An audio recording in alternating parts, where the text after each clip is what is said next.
In a distant galaxy torn apart by war, an unexpected alliance will change everything. When Commander Alex Cross encounters the mysterious Princess Lyria of the Zorathian Empire, their connection transcends species and conflict. But as ancient secrets unfold and enemy fleets close in, can love survive amidst the chaos of galactic warfare? The fate of two civilizations hangs in the balance. Subscribe now to witness an epic tale of courage, sacrifice, and forbidden romance among the stars. The void between stars pulsed with tension as Commander Alex Cross stood on the observation deck of the UNS Dauntless. His fingers traced the worn edges of his uniform insignia, a nervous habit he developed over 15 years of service. The ship's AI had detected unusual energy signatures near the edge of Federation space patterns that didn't match any known technology. Through the reinforced viewport, the swirling colors of the nearby nebula painted the darkness with hues of violet and gold, creating an almost peaceful scene that belied the growing threat. Memories of previous engagements haunted him, the bright flashes of plasma fire, the deafening roar of explosions, the silent drift of debris where lives once thrived. He turned toward the tactical display, its holographic interface casting pale blue light across his weathered features. "Lieutenant," he called out, his voice steady despite the weight of command pressing heavily upon his shoulders. "Patch me through to Fleet Command." As the communication channel opened, he couldn't shake the feeling that this mission would prove unlike any other. Princess Lyria floated gracefully through the crystalline corridors of her people's flagship, the Celestial Dawn.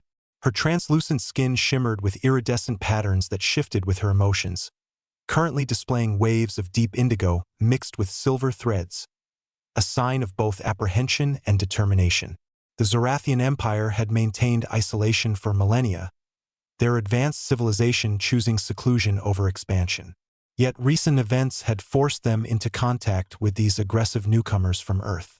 She paused at a viewing port, gazing at the approaching human fleet. Their vessels seemed primitive compared to Zorathian design, all sharp angles and metallic surfaces rather than organic curves and living materials. Her father's advisors had warned against direct engagement, but Lyria felt differently. These humans possessed a fierce spirit she found intriguing, perhaps even admirable. As she prepared for the diplomatic meeting that could determine the fate of both species, her thoughts drifted to stories of ancient alliances and the possibility that destiny might be leading her toward something extraordinary. The first encounter took place aboard the neutral ground of a derelict space station orbiting a dying star. Commander Cross stepped through the airlock, his boots echoing against the metal floor. Before him stood Princess Lyria, flanked by her honor guard of ethereal warriors. Time seemed to slow as their eyes met, his earth-brown gaze locking with her multifaceted, opalescent orbs. "Commander," she greeted him, her voice carrying harmonics that resonated in his very bones. "Your presence here is most unexpected." Despite protocol demanding formality, Cross found himself captivated by her graceful movements and the subtle shifting of light across her form. The negotiations began cautiously, each side presenting their case while scanning for weaknesses. Yet beneath the diplomatic posturing, an unspoken understanding began to form. They shared similar burdens, the responsibility of leadership, the weight of countless lives depending on their decisions. As hours passed into what felt like days, their conversation evolved from formal exchanges to genuine dialogue about their respective cultures and values. Back aboard the Dauntless, Cross reviewed the intelligence reports with renewed perspective. Lyria's words echoed in his mind, her explanations of Zorathian philosophy, their reverence for cosmic balance, and their belief in coexistence rather than conquest. These weren't the cold calculations of a military strategist but the passionate beliefs of someone who genuinely cared about peace. Meanwhile, on the Celestial Dawn, Lyria faced skepticism from her council. "You place too much faith in these humans," Elder Silver cautioned, his crystalline form pulsing with warning hues of crimson. "Their history shows only violence and expansion." Yet Lyria couldn't dismiss the sincerity she'd witnessed in Cross's eyes or the way he'd listened without judgment. Both leaders found themselves caught between duty and conviction, their private reflections revealing parallel struggles. Each night, Separated by countless light-years, they stared at the same stars, contemplating possibilities that defied conventional wisdom and threatened to upend established orders within their respective societies. The political fallout from their meeting rippled through both civilizations. On Earth, media outlets painted the Zorathians as either saviors or threats, while military factions debated the strategic value of potential alliance versus continued aggression. Admiral Chun, Cross's superior, summoned him to a classified briefing. "Your report suggests unprecedented cooperation," the admiral stated, his expression unreadable. "But our intelligence indicates increased movement along their borders." Similarly, within the Zorathian hierarchy, traditionalists pushed for immediate withdrawal from talks, citing ancient prophecies about outsiders bringing ruin. Lyria countered with evidence of human technological ingenuity and their capacity for rapid adaptation. "We cannot judge an entire species by its past," she argued during council sessions, her bioluminescent patterns flashing with conviction. Both leaders found themselves walking tightropes between progressive ideals and entrenched dogma, their personal convictions tested against centuries of institutional resistance and deeply ingrained prejudices. A distress call shattered the fragile peace process. A remote research outpost near the border had come under attack from unknown forces using hybrid technology bearing characteristics of both human and Zorathian designs. Cross and Lyria coordinated their response, their ships arriving simultaneously at the devastated station. Among the wreckage, they discovered survivors, researchers who spoke of shadowy figures manipulating both sides toward conflict. "This isn't coincidence," Cross muttered, examining scorch marks that matched no known weapon signature. Lyria knelt beside damaged equipment, her sensitive fingertips detecting residual energy patterns. "Someone seeks to drive us apart," she concluded, her voice carrying newfound urgency.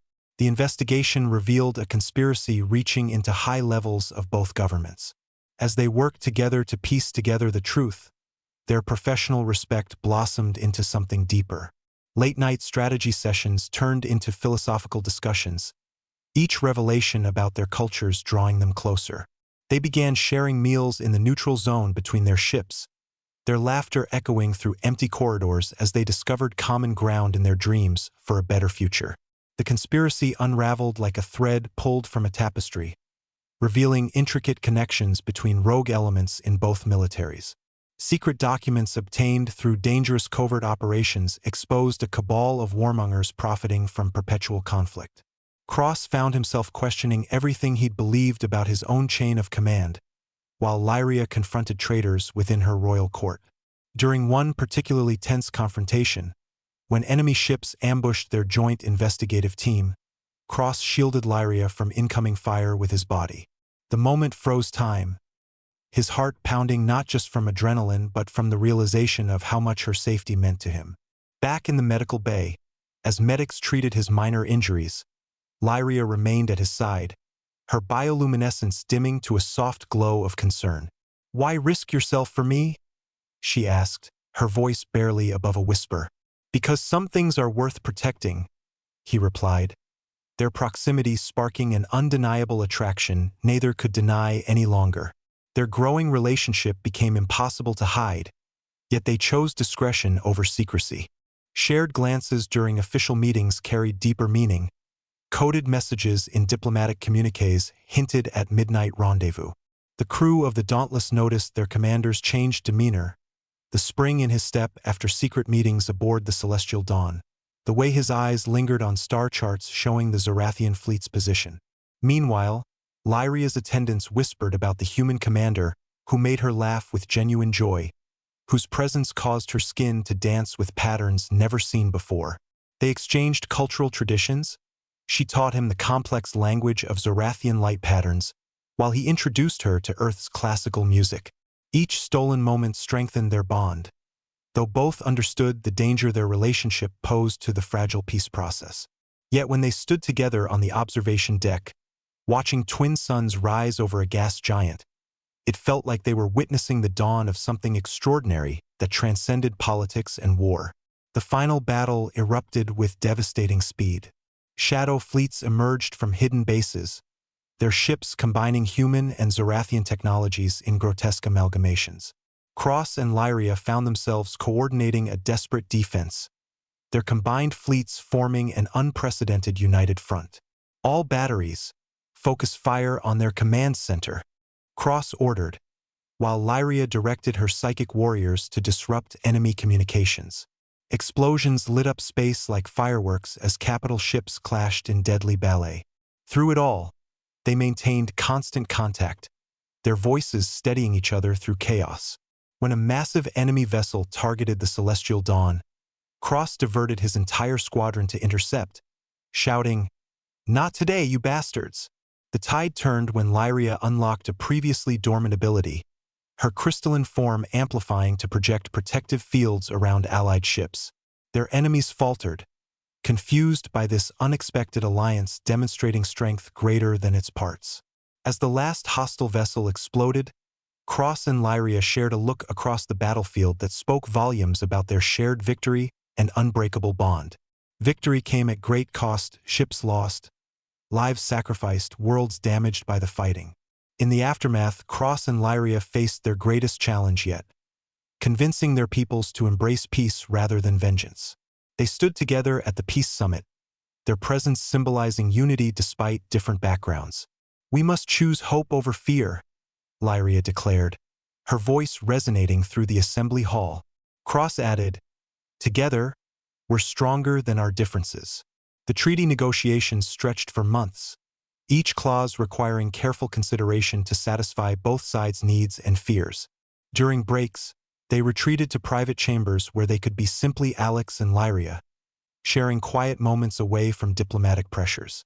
Their relationship became public knowledge, sparking debates across both civilizations about interspecies cooperation and understanding. Some called them traitors. Others saw them as pioneers of a new era. Through it all, their commitment to each other and their shared vision remained unwavering. As reconstruction efforts began, Cross and Lyria embarked on a tour of affected systems, their presence helping heal wounds both physical and emotional.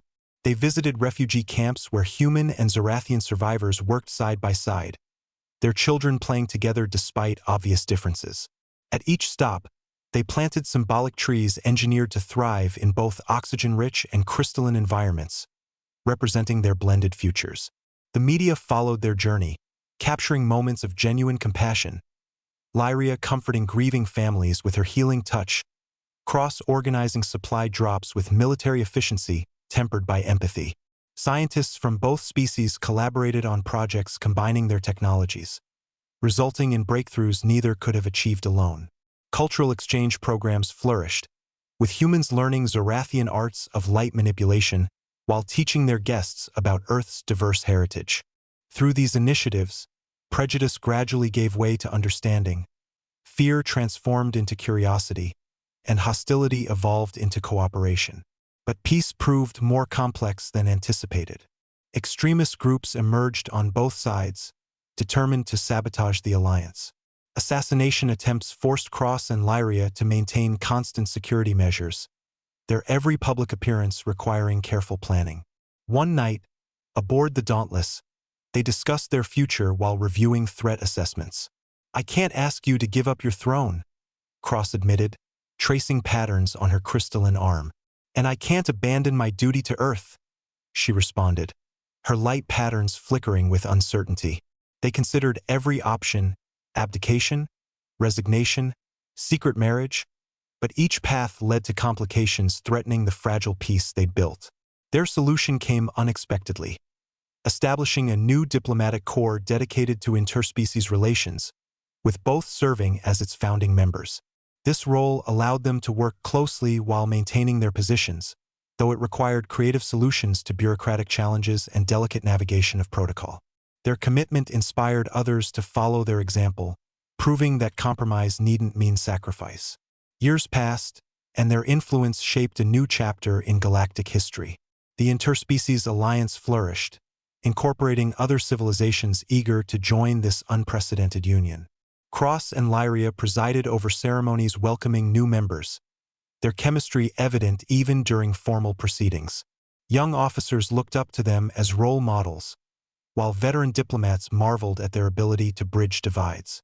Together, they developed protocols for peaceful conflict resolution, established trade routes benefiting all participants, and created educational programs promoting mutual understanding. Their combined expertise, his military strategy, and her diplomatic finesse, proved invaluable in resolving disputes before they escalated.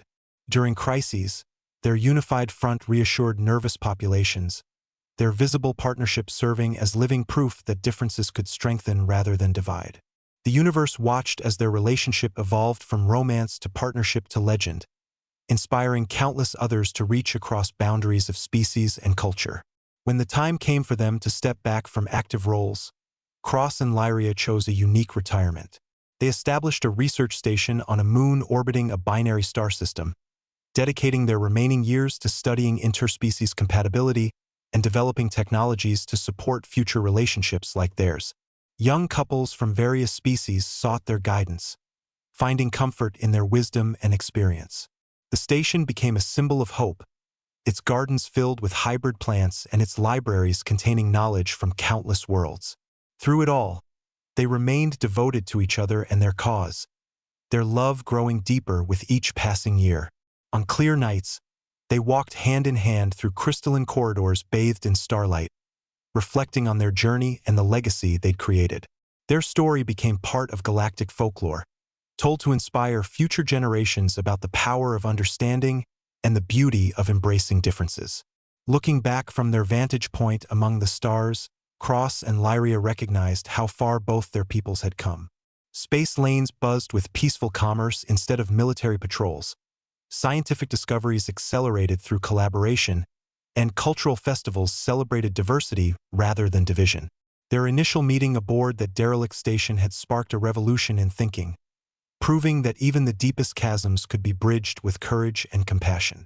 As they watched new generations grow up in a universe transformed by their actions, they knew their sacrifices had been worthwhile. Their love had become more than personal affection. It stood as testament to possibility itself, challenging every assumption about what could be achieved when beings dared to connect beyond surface differences. Even now, as age claimed them, their spirits remained young with the promise of infinite potential stretching across the cosmos. Their final act was establishing a foundation to continue their work, ensuring that the light of understanding would shine long after they joined the stars themselves. Remember their story, and consider subscribing to explore more tales of courage and connection among the stars.